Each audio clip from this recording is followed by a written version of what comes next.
Hi there, this is Chris Newmarker. I'm executive editor of Medical Design and Outsourcing, MassDevice, and other life sciences publications at WTWH Media. It's Thursday, September 16th, 2021, and I'm here with some big news. We got the online publication of our annual Medical Device Handbook. This has over 35 what is and how to types of articles when it comes to the creation of medical devices. And this handbook covers a wide variety of categories. I'm talking about components, drug delivery, manufacturing, machining, materials, product design, development, regulatory, software, sterilization services, and tubing. I, pretty much almost ran out of breath listing all those categories. And I'm also proud of the fact that with each succeeding year, we get more expertise from inside the big medical device companies. I mean, just this year, we had Leonard Rappolini, who played a crucial role in the creation of the tiny implantable micro pacemaker, talking about lessons learned from that project at Medtronic. Some good advice for anyone looking to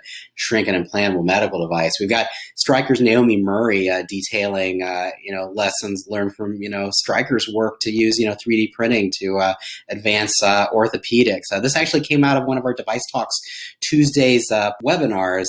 We actually have a number of Device Talks related articles inside the issue. We have Dr. Brian Duncan, who's the Chief Medical Officer of Boston Scientific's endoscopy division, talking about lessons that they learned, from the creation of their Exalt Model D single-use duodenoscope. We've got iRhythm's Mark Day, talking about the creation of their tiny heart rhythm, monitoring technology. We've got CardioFocus VP of Engineering, talking about considerations you need to know in making ablation catheters to treat AFib. And we've got a top R&D person at Edwards Life Sciences talking about pitfalls that creators of catheter-based delivery systems should avoid.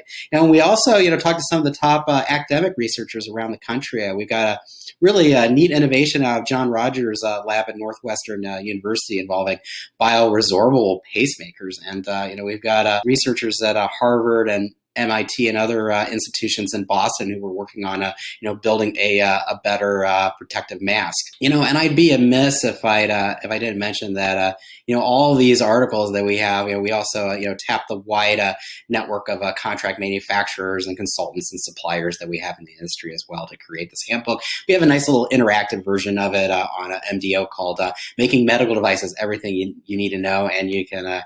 If you want to be old school, you can flip through the digital edition of the print edition as well. So that's pretty much a nice summary of what our Medical Device Handbook is about. I hope you check it out. I hope it's informative. And for really all things medical device, go to MassDevice, go to Medical Design and Outsourcing. Thanks a lot. Hope you have a great weekend.